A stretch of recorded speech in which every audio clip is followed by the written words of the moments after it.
Get that woman out of my wedding. She looked like she wandered in from a bus stop. Ma'am, you need to come with us, now. I just want to watch my son say his vows. That's all I ask. Your son?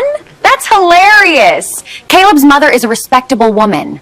Not whatever this is. I sewed this dress myself. I wore it the day he graduated. And it shows. Dennis, walk her out before the photographer sees her. Please, be careful with the gift on that table. It was his grandfather's. Toss it in Lost and Found. You're marrying my boy with that much hate in your voice? Get her out. 40 minutes later, the bride's own chief financial officer stood at that same gate, pale as the wedding roses, bowing to the woman in the faded blue dress.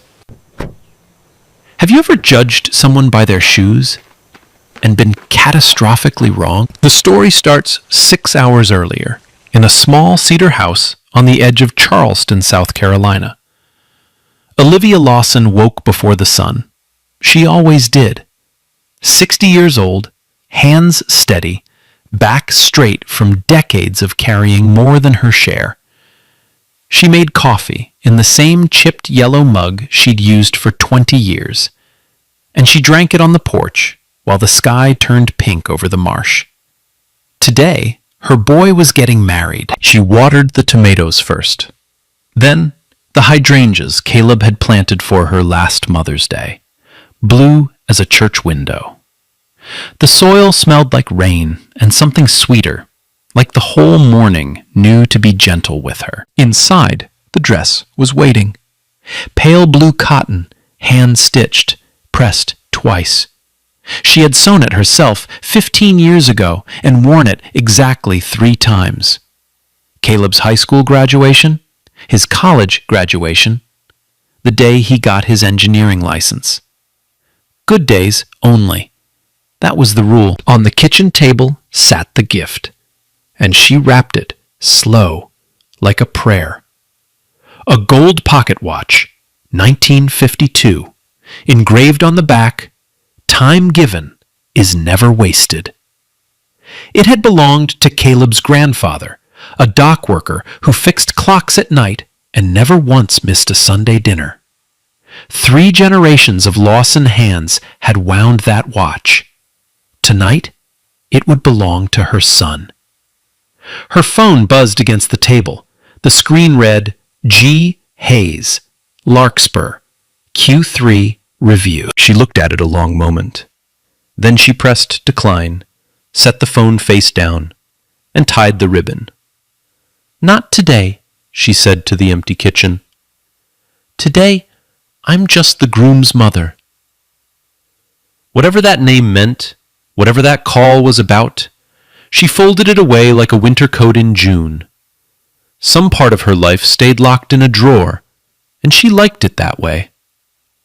People in her neighborhood knew her as Miss Olivia, the woman who hemmed prom dresses for free and never talked about herself. 40 miles north, the day was being assembled like a product launch. Magnolia Crest Estate sat behind iron gates and 200-year-old oaks dripping with Spanish moss. Fountains, white marble, a lawn so perfect it looked printed. By 9 a.m., the place swarmed with florists, caterers, lighting techs, and a drone pilot mapping camera angles overhead. 300 guests were coming. Tech executives, investors, a senator's wife. Fresh peonies had been flown in from Ecuador that morning, and somewhere a string quartet rehearsed under a tent of white silk. Valet attendants in white gloves lined the drive, polishing door handles between arrivals. At the center of it all stood the bride, Vanessa Whitmore, 34, Chief Executive Officer of Meridian Atlantic, 200 employees, 1 rising star profile in a business magazine taped inside her closet door. Her gown cost more than a teacher's yearly salary. Her smile was flawless and switched on and off like stage lighting. She moved down the aisle, inspecting chair ribbons, and her voice carried. "This is not a backyard barbecue, people. Every guest who walks through that gate is a photo opportunity. This wedding is the brand. I am the brand. Her wedding planner, Sloane Pierce, trotted behind her with a tablet and a headset, nodding at everything. The seating chart, Sloane. Section A is cameras and money. Section B is obligations. Vanessa flicked her hand toward the far corner of the garden, behind the speaker towers. Anyone who looks wrong goes to B. I want them invisible. Understood. And the groom's side? Vanessa paused for half a second. Caleb's people? I've met maybe 2 of them. He grew up poor, you know. Charming story for the toast. Terrible optics for the photos. Keep an eye on that side of the list. Somewhere across the lawn, Caleb Lawson was laughing with his groomsmen, tall and easy in his tuxedo. No idea what kind of math was being done on the people he loved. And at 11 o'clock sharp, a city bus hissed to a stop on the highway outside the gates. A woman in a pale blue dress stepped down, holding a gift wrapped in brown paper and twine. Olivia Lawson smoothed her skirt, looked up at the iron gates of Magnolia Crest, and smiled. Her boy was somewhere behind them. She had no idea she had already been sorted into Section B. Or worse. At the gate, a young attendant checked names against a tablet.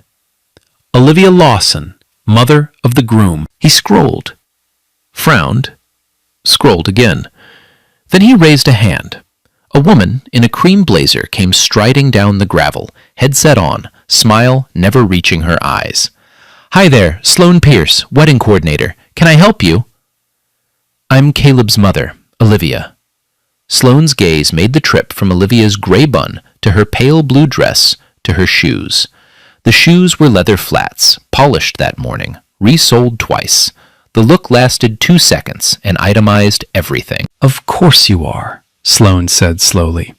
It's just, we have you in our system with a photo, and I'm not seeing the resemblance. The photo is from Caleb's phone. We video call on Sundays. Sloane tapped her tablet without looking at it. Tell you what, we'll get you settled while we sort this out. Follow me. Quickly, please. The drone is doing a sweep. They didn't walk up the main drive. Sloane led her along the service path, past humming generators and stacked crates of champagne, the gravel crunching under their feet. The smell of cut grass mixed with diesel from the catering trucks. Olivia noticed. She had spent 60 years noticing. She said nothing. Section B sat at the far edge of the garden, behind the speaker towers, where the white silk of the main tent was just aglow between scaffolding poles. 12 folding chairs. No ribbons here. A loudspeaker cable snaked through the grass under the chairs. From this angle, the altar was a roomer. You'll be comfortable here, Sloane said. Great acoustics. I can't see the altar from here. There are screens. There were no screens. Sloane was already walking away, one finger pressed to her headset. Gate 2. We have a sorting issue. Resolved. Heading back.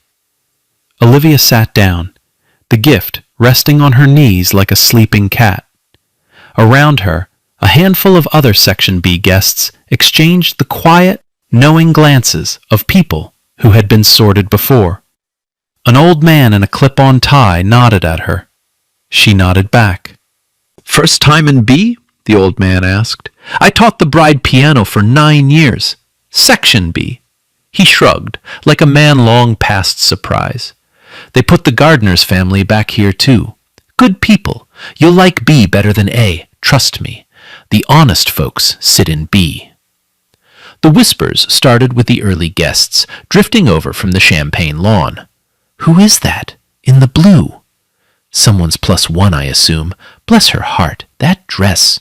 Is she with catering? A woman detached herself from a cluster of pastel hats and pearls and drifted closer, wine glass in hand.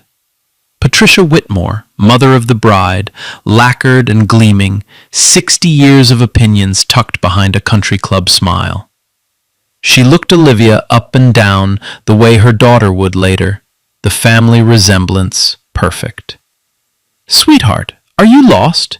Patricia asked. "Catering check-in is around back, through the service gate." "I'm a guest, mother of the groom." Patricia blinked. Then she laughed, a bright little sound like ice in a glass. Oh, you're serious?" She leaned in, perfume arriving before her words did. "Listen, honey, I don't know how things are done where you're from, but here, we dress for the occasion. There's a boutique in town. They do rentals." This dress was sewn for occasions like this. Well, Patricia's smile tightened one notch. It certainly tells a story. She drifted back to the pearls and the pastel hats, and whatever she said there made three women turn around at once, look at Olivia, and laugh. Olivia breathed in slow. Marsh air, cut grass, other people's perfume. She thought about Caleb at 6 years old, standing on a milk crate to wash dishes beside her. He sang wrong lyrics on purpose, just to make her laugh. She thought about double shifts, about layaway sneakers, about the night his college letter came and they danced in the kitchen with the radio on. She could endure an afternoon of pearls for that boy. She could endure almost anything. At 11:30, she carried the gift to the receiving table, where presents rose in silver towers, cases of crystal, envelopes thick as bricks.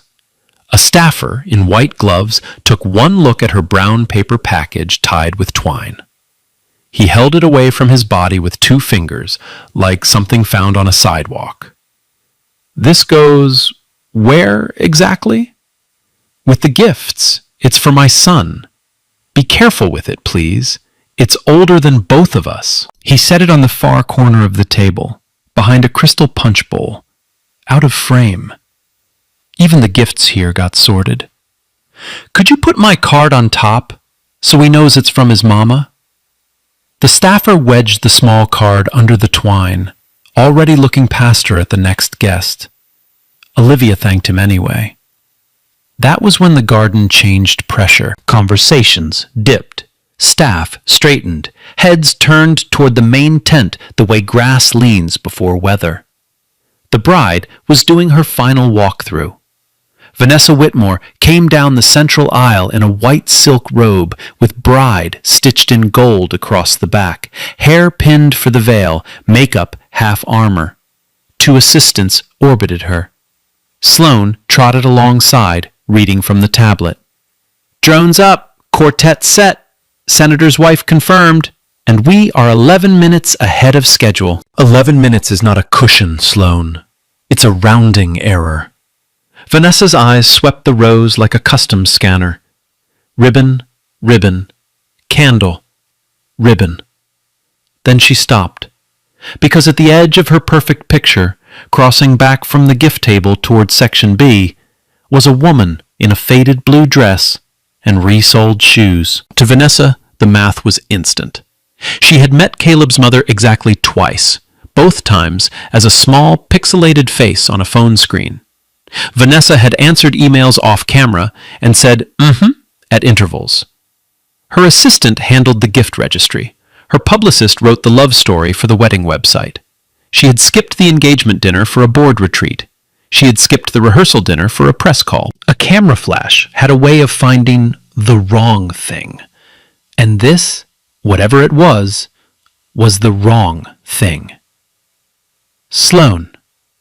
Her voice didn't drop. It rose. "What is that?" 300 heads turned along the line of her stare. That's a guest. We're verifying her." "Verifying." Vanessa let the words sit.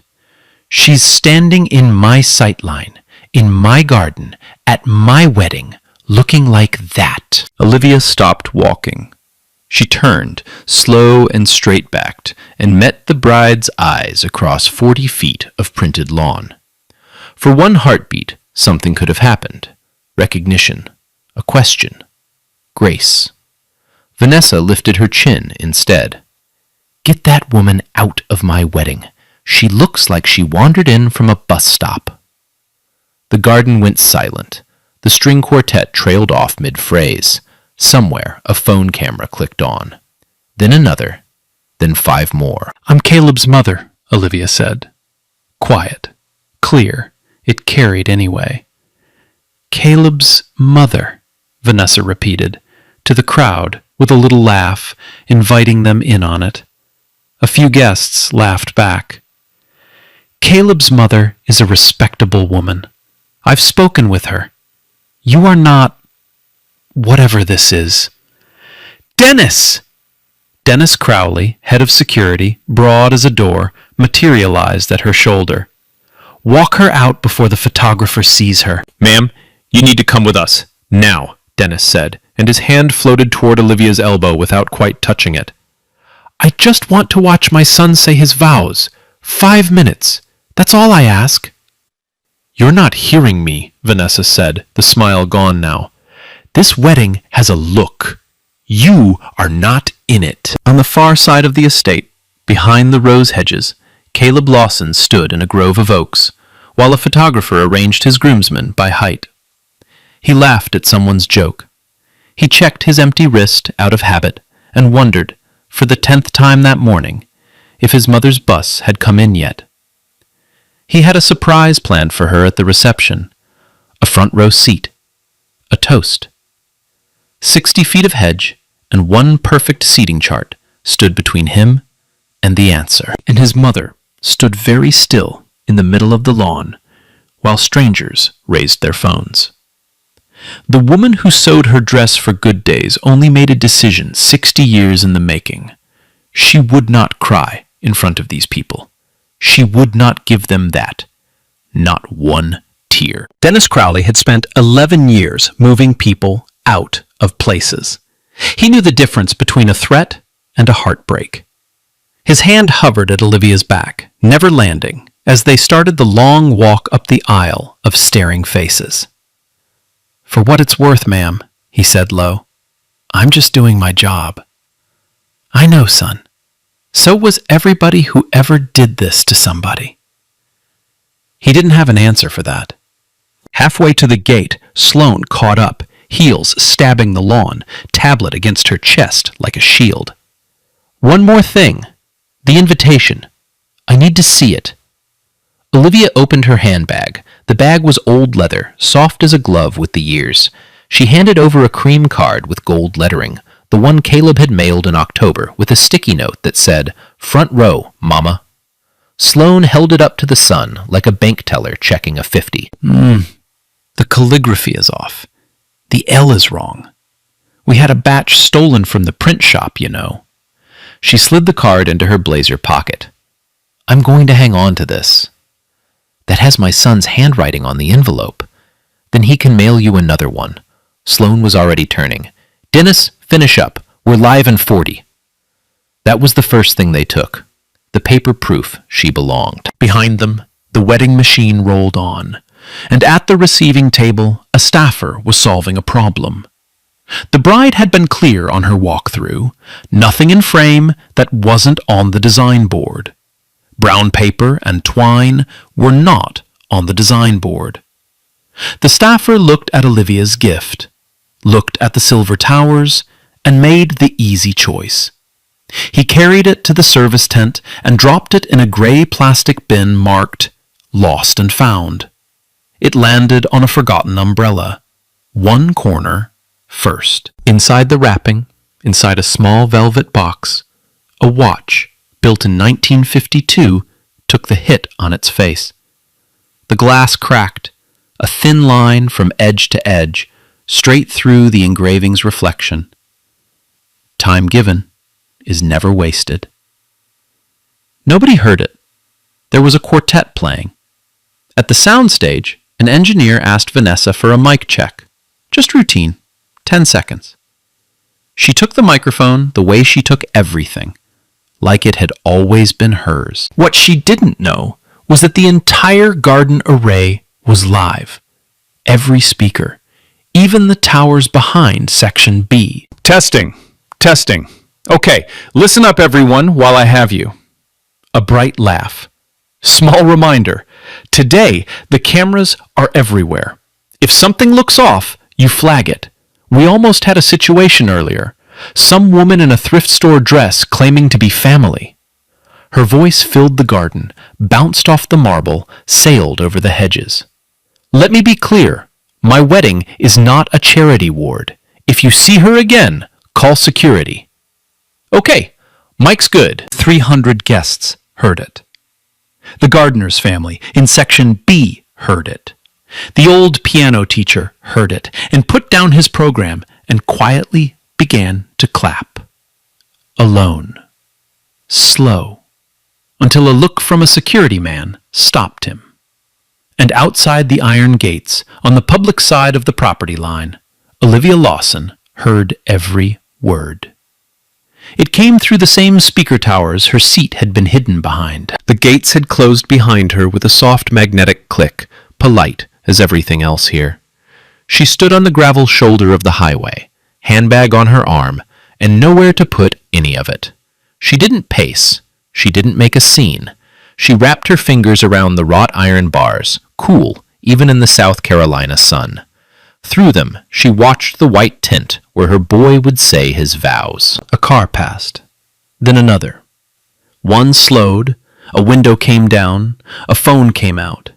She heard a young voice say, "That's her, the bus stop lady. It's already on TikTok." The car laughed and drove off. Her phone had started buzzing with notifications from an app she barely used. She turned the sound off. 60 years. Scrubbing floors at 15. Widowed at 31. Caleb still in diapers. 3 jobs, then 2. Then the night classes nobody knew about. Every step of it earned, none of it visible. She had been invisible in rooms her whole life. She had just never expected to be invisible at this one. From the service entrance, a figure came jogging along the fence line, small, quick, balancing a glass of ice water. The young waitress from the fountain, Tessa, 19 at most, her catering vest 2 sizes too big. Ma'am, here." She passed the glass through the bars, hands shaking a little. "I'm not supposed to be out here." "Then you'd best be quick, baby. I saw what they did. We all saw." Tessa's eyes were wet and furious. "I called my own mama just now. I told her I love her. I don't even know why. I just had to." She glanced back at the tent. "You raised the groom? Mr. Caleb? He's the only one in that whole family who learns our names." Olivia drank the water slow. It tasted like crushed mint from somebody's garnish station, cold and clean and kind. "He learns names because somebody taught him people matter more than things," she said. "Today, I get to find out if it stuck." "Should I find him? I can find him." "No, baby. Don't you lose this job over me. Some doors have to open from the inside." Tessa squeezed her hand through the bars and ran back along the fence, vest flapping, before the cameras found her too. The sun crawled higher. Inside, the quartet started the seating music. Guests drifted toward the white chairs like petals pulled by a current, and a drone rose over the tent, blinking, recording everything in cinematic color. Behind the rose hedges, Caleb finally broke free of the photographer. He found Sloane at the staging tent.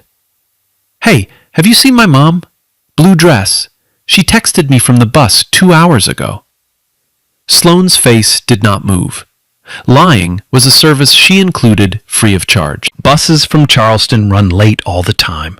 We'll seat her the moment she arrives. I have someone watching the gate personally." "She's never been late to anything in my life. Front row, right? I promised her front row." "Front row," Sloane said. "Of course." She walked away, touched her headset, and dropped her voice. "Dennis, if the blue dress comes back, do not radio the groom. Bride's orders. Nothing touches this ceremony." Caleb stood there a moment. Something itched at the back of his neck, the instinct of a boy raised by a woman who was never, ever late. He pulled out his phone and typed, "Mama, where are you?" The little bubble showed she was typing. Then it stopped. At the gate, Olivia checked the time out of habit. Her wrist was bare. The watch was in a plastic bin with a cracked face, but she didn't know that yet. Somehow, that was the detail waiting to break her, and some part of her sensed it, the way you sense weather in an old scar. Through the bars, faint over the lawn, she heard the quartet change songs. The processional was close. Her phone lit up in her hand. "Caleb, Mama, where are you?" She began to type. "On my way, baby. Don't worry about me." Her thumb hovered. If she sent it, he would marry into this family with his eyes closed. If she told the truth, she would blow up her son's wedding day herself and give those people a scene to point at forever. She deleted the words letter by letter and put the phone away. Some lessons a mother cannot teach. Some things a man has to see. Her phone buzzed. G. Hayes. Larkspur. Urgent. She looked at the screen for 3 rings. Gregory Hayes did not mark things urgent. In 9 years, he had marked exactly 2 calls urgent, and one of them had moved to market. She answered, "Gregory, Chairwoman, thank God. I'm so sorry to call today. I know it's the wedding. 20 minutes, that's all I need. The quarterly signature pages. The board needs them tonight. And you said you'd be at the Magnolia Crest event, so I'm already driving. I can be there in 10. He was babbling. He always babbled when the numbers were big. "Gregory!" "Ma'am?" She turned and looked through the bars one more time. At the tent. At the seating chart made of human beings. At the empty folding chair in Section B that was the only thing this family had offered the woman who raised their groom. Somewhere behind those hedges, her son was straightening his tie. He was about to give his name to people who had thrown his mother out with the lost umbrellas. "Come here," she said. "Main gate." A pause. "The main gate? Ma'am, is everything all right?" "No," Olivia Lawson said, calm as Sunday morning. "But it's about to be." She ended the call, smoothed her skirt, and waited. A black sedan came up the highway fast and braked hard enough to chirp the tires. The door opened before the engine fully died. Gregory Hayes stepped out. 58 years old, silver-haired, chief financial officer of Meridian Atlantic, a man who negotiated in billions and ironed his own shirts. He had his tie half straightened and a leather folio under his arm. Then he saw who was standing on the gravel shoulder, outside the gates, in the sun. The folio hit the ground. "Chairwoman Lawson." His voice cracked on the second word. He crossed the distance at a near run, buttoning his jacket as he came. "Why are you... Ma'am, why are you standing outside?" At the gatehouse, Dennis Crowley straightened. 2 valets turned. A handful of late guests on the drive stopped mid-step, sensing weather again. "Hello, Gregory," Olivia said. "You made good time." "Did they not... Is there a problem with the gate?" He looked at her dress, her handbag, the empty highway behind her, doing math he did not like. "Who made you wait out here?" "The bride didn't care for my dress." Hayes blinked twice. His career of risk assessment ran that sentence and flashed red. "The bride," he repeated. "Vanessa Whitmore. Threw you out. Escorted." They were polite about the shoving. Gregory Hayes had once watched her stay quiet through a hostile board meeting for 2 hours, then end a man's career with one signature. The calm in her voice right now was the same calm. He turned to the gatehouse and held up his phone like a badge. "Open this gate." "Sir, the list says," Dennis started. "Son, listen to me very carefully." Hayes did not raise his voice. He didn't need to. "I am the chief financial officer of Meridian Atlantic. The woman you have standing on a highway shoulder is Olivia Lawson, chair of Larkspur Holdings. Larkspur owns 52% of Meridian Atlantic. Every paycheck on this lawn, including your clients, exists because she allows it. Silence. A valet's jaw actually dropped. She doesn't attend the CEO's wedding as a guest, Hayes said. The CEO works for her. And then, in front of the gate cameras and a dozen filming phones, Gregory Hayes did the thing the internet would loop 11 million times. He took Olivia Lawson's hand in both of his and bowed over it, low, the old way. 9 years you've signed my quarters, ma'am. Whatever this family did today, Larkspur did not see it and stay silent. Tell me what you need. For now, a chair, Olivia said. I hear Section B has openings. Up the lawn, the rumor outran the people carrying it. It moved through the caterers first, then the guests, jumping glass to glass like a spark in dry grass. The chairwoman, Larkspur, 52%. Outside the gate, the bride threw her out. Sloane Pierce came around the hedge at a power walk, headset crackling, and stopped so abruptly her heels dug divots. She looked at Hayes, at his bow, at the cream invitation she could feel in her blazer pocket, suddenly radioactive. The tablet slid out of her hands and cracked face down on the marble path. Nobody picked it up. And then came the bride. Vanessa swept down the main drive with 2 assistants and her veil trailing. She was furious at the delay in her perfect timeline, talking before she even looked. Why is my gate open? Who authorized... Gregory, you're here. Finally. Tell the board the signatures can wait, because today I am off the clock, and... Hayes straightened up from his bow. The rest of her sentence died. Her eyes went from her CFO to the hand he was still holding, to the woman attached to it. The woman in the faded blue dress. The bus stop woman. Standing with Gregory Hayes, bent over her hand like she was royalty. Vanessa, Hayes said, very quietly. Tell me you didn't. I don't... What is this? The bright CEO laugh came out 2 sizes too small. Gregory, this woman is not on the list. She claimed to be Caleb's mother, and she is Caleb's mother. Hayes's voice finally rose.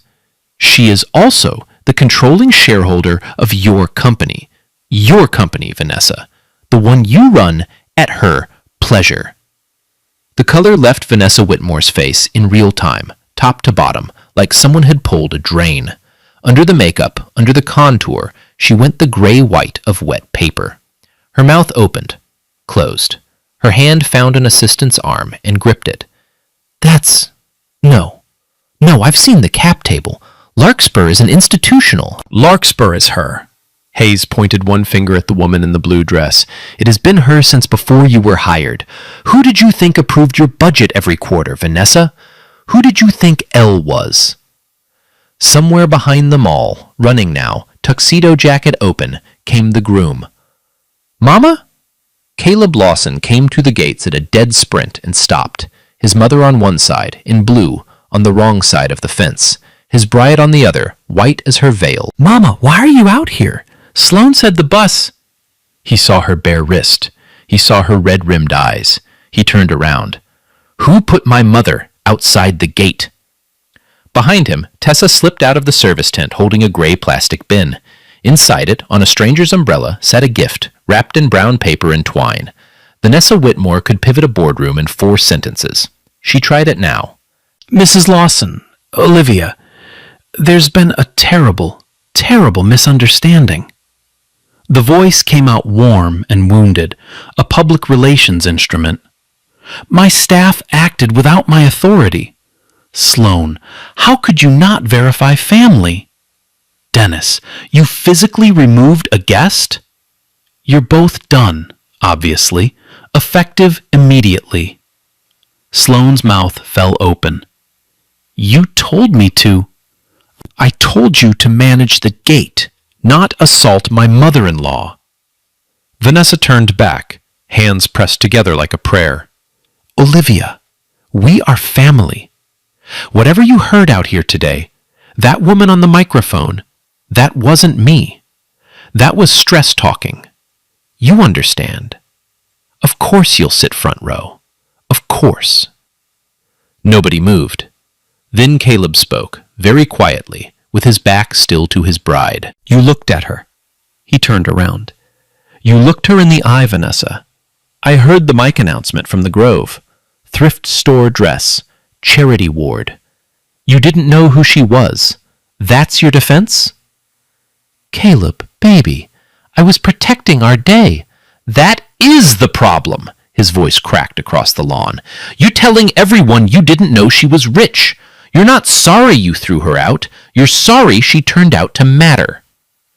The silence after that had weight. Olivia stepped through the open gate then, back onto the printed lawn, and the crowd parted without being asked. She stopped in front of Vanessa, 2 feet away, close enough to see the foundation cracking at the edges of that perfect face. Look at me, child. Her voice was even. An hour ago, I asked you for 5 minutes to watch my son marry you.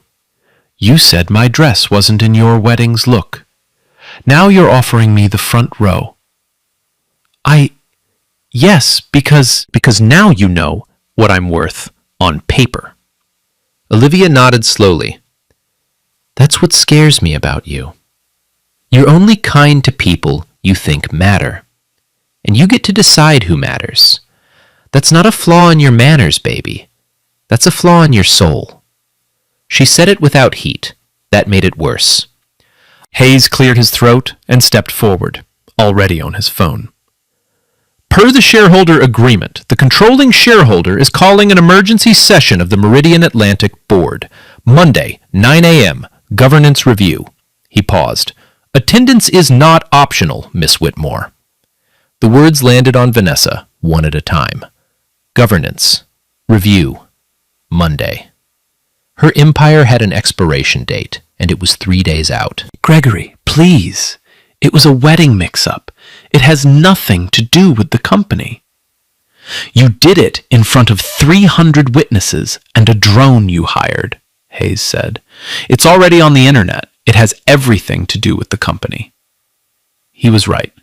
By sunset, the clips were everywhere. The mic announcement, captioned. The bow at the gate.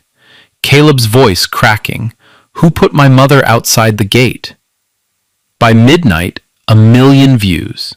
By morning, 4 million. And climbing like a fever chart. But the worst moment for Vanessa Whitmore wasn't on any video. It happened when Tessa, still in her too big vest, carried the gray plastic bin to Caleb and held it out wordlessly. He lifted the brown paper package from under a stranger's umbrella, read the small card from his mama. He untied the twine right there on the lawn, the velvet box, the gold case, his grandfather's watch, the one he'd been photographed holding at 6 years old, the one his mother had promised him for this exact day. The crack ran across the glass from edge to edge, straight through the old engraving. Caleb made a sound that wasn't quite a word. 300 guests watched the groom hold a broken watch like a wounded bird. They watched him cross to his mother and press it into her hands. You carried this on the bus, he said, for me. Time given is never wasted, baby. He took off his boutonniere, the white rose that matched his bride's bouquet, and set it on a folding chair. Then he offered his mother his arm. There's no wedding today, he said, to no one in particular, and to everyone. My family's leaving. Vanessa stood alone in the middle of her perfect picture, in a dress that cost a teacher's salary. Around her, the seating chart, made of human beings, quietly began to walk out. Monday morning, 9 o'clock, the top floor of the Meridian Atlantic Tower in Charlotte. The boardroom smelled like leather and cold coffee. 11 directors sat along a table cut from a single walnut tree. They had all seen the videos. Everyone in America had seen the videos. At 9:01, the doors opened and the woman from the videos walked in, wearing the same pale blue dress. That was deliberate. Olivia Lawson had a closet of suits that could quiet a stock exchange. She wore the dress. "Good morning," she said, taking the chair at the head of the table, the one nobody had claimed. "My name is Olivia Lawson. 9 years ago, my holding company took a controlling position in this firm. I stayed out of your way because the numbers were good, and I believe in letting people work." She folded her hands. "Saturday changed my mind about staying out of the way." For 9 years, Larkspur Holdings had been a signature on documents, a voice on 2 conference calls, a legend the analysts argued about online. Now, the legend was 60 years old and resold her own shoes, and the room could not stop staring. Anderson Cole, the lead independent director, cleared his throat. "Chairwoman, the board has reviewed the incident at Magnolia Crest." "The incident," Olivia repeated gently. "Anderson, I've buried a husband and raised a son on night shifts. Being walked off a lawn is not what wounds me. What wounds me is what I found when I started reading."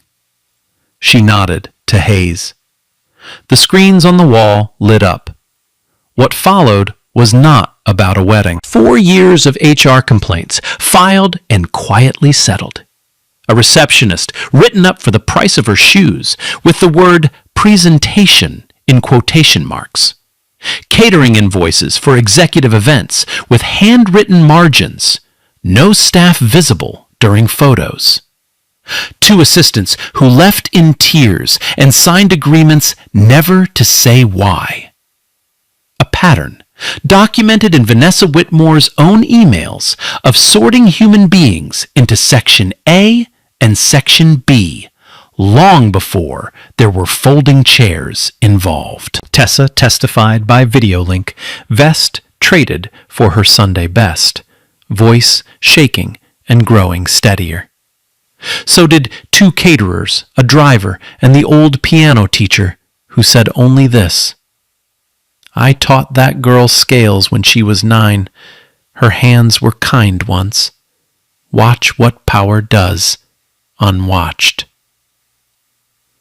Vanessa sat through it at the far end of the walnut table, in her best armor of navy wool, watching her empire be read aloud. When her turn came, she didn't apologize. Her lawyers had told her not to. Instead, she talked about shareholder value, about her growth record, about optics. She apologized for the optics. Optics. Even now, it was about how things looked. The vote took 11 minutes. Removed as chief executive, effective immediately, by unanimous decision, her own proxy abstaining. She kept her shares. She lost the floor, the title, the parking space, the password. Severance tied to a non-disparagement clause and 400 hours of documented community service. Hayes's idea, approved with the only smile of the meeting. There was no prison sentence. There was no lawsuit. There didn't need to be. Because that same week, the internet did what boards cannot. Renee Brooks, the business journalist who had once put Vanessa on a magazine cover, published the follow-up story. The headline read, "The Bus Stop Chairwoman." It traced Olivia Lawson from the laundry rooms she'd cleaned at 15 to the night school ledger to Larkspur's quiet billions. It quoted no one named Whitmore. Talk shows called, networks called. Olivia declined them all with the same 6 words. The story was never about me. The piece ended on a photograph that made the whole country put its coffee down. Olivia, at 19, in a borrowed graduation gown, holding her own mother's hands. hands that had cleaned hotel rooms for 40 years so one daughter could study. Under the photo, Renee Brooks announced what Olivia would not announce herself. The Meridian Atlantic Foundation, funded by the company's first vote under new leadership, a full-ride scholarship program for the children of service workers, housekeepers, waiters, security guards, gardeners. It was named the Ruth Lawson Scholarship, after a woman who had never once been invited through a front gate in her life. Applications crashed the website in 9 hours. Olivia didn't take the CEO chair. She gave it to a woman who had run Meridian's logistics division for a decade. The warehouse crews called her by her first name, fondly. Olivia made only one structural change herself. Every executive, once a quarter, works one full shift in their own lobby, kitchen, or loading dock. Name tag. No title. The policy is one sentence long. Know who carries you. As for the others, Dennis Crowley kept his job at Olivia's specific request. She said, "A man who apologizes mid-wrong is half saved already." He took a security director role at the foundation and donated his first bonus back to it. Sloan Pierce's event firm was dropped by every vendor in the state within a month. Not by order, but by memory. The last anyone heard, she was planning corporate retreats in another time zone under a new last name. Patricia Whitmore resigned from 2 charity boards before she could be asked to, and Vanessa cleared out the corner office on a Friday, carrying 1 box. The walk from the elevator to the lobby door of Meridian Atlantic passes the reception desk, the security podium, and the coffee cart. A year of mornings she had crossed that lobby without seeing a single face in it. They saw her now. Nobody jeered. Nobody filmed. The receptionist held the door, polite as sunrise, and said, "Have a good one, ma'am," exactly the way she said it to everyone. That was the punishment in the end. Not hatred. Ordinariness. To be treated on her way down with the same plain decency she had never spent on anyone below her. Witnesses say she stopped on the sidewalk like she'd forgotten something. She hadn't. She was learning what it weighed. No one ever posted that moment. Real endings rarely trend. Caleb returned the venue deposit, the ring, and the registry in that order. When a tabloid offered him 6 figures for his story, he answered with 1 sentence, and they printed it. "My mother already taught it to you for free." He added Wednesday dinners to the Sunday ones, just to see his mama twice a week. 6 months later, the marsh outside Charleston turned gold with spring. The Cedar House still has its crooked porch swing. The hydrangeas survived the winter. On Sunday evenings, and Wednesdays now too, a pickup truck parks out front. A tall engineer carries in groceries his mother never asked for. Nothing about Olivia Lawson's life got bigger. That was the point. Same chipped yellow mug, same tomatoes, same church pew, 3rd row, left side. The neighbors still bring her prom dresses to hem, and she still does it for free. And most of them still have no idea. The pocket watch sits on her mantle 6 days a week. A watchmaker downtown restored it and refused payment when he recognized it from the news. New glass, cleaned movement, perfect time. But lo, in one corner, there's a hairline scratch he was told to leave alone. "Fix what broke," Olivia told him. "Keep what's true." We earned that mark. On the 7th day, Caleb wears it. She gave it to him again at a Wednesday dinner. No audience, no cameras, just meatloaf and sweet tea. The way it should have happened the first time. At Meridian Atlantic's spring gala, the front row held no investors. Receptionists sat there, security guards, The loading dock crew in rented tuxedos served dinner instead of serving it, some of them crying quietly into cloth napkins they usually folded. And in the fall, a young woman named Tessa starts nursing school on a full ride. First class of Ruth Lawson scholars. She still has the catering vest. She says she's keeping it forever. As for Vanessa Whitmore, a letter arrived at the Cedar House in March. Plain envelope, no lawyer's address, no publicist's polish. 4 pages, handwritten, shaky in places. It did not ask for anything. It did not mention the company. It said, in the end, what 300 guests never heard. I was wrong about you before I knew your name. That's when it counted. I'm working on the person who did that. She had finished her 400 hours at a food bank in Asheville and signed up for 400 more. Nobody filmed that either. Which is exactly why it might be real. Olivia read the letter twice on the porch swing. Then she wrote back 1 line and mailed it in the morning. Start over by being kind when no one is watching. Hayes visits the Cedar House once a quarter now, with the signature pages and a peach cobbler his wife makes. He stopped marking things urgent. He says the chairwoman taught him the difference between urgent and important, and the lesson cost him 1 dropped folio. Whether Vanessa becomes that person is her story now, not ours. But the people of that wedding tell theirs all the time. The piano teacher tells his students.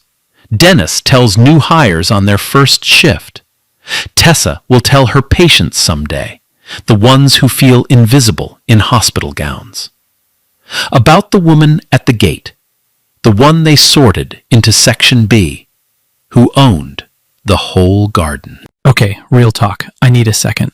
I've told a lot of stories on this channel. This one stuck with me because we've all been Olivia at some gate somewhere. And if I'm being real, we've all been a little Vanessa too. Checking shoes, doing math on people. That second part is the one that keeps me up.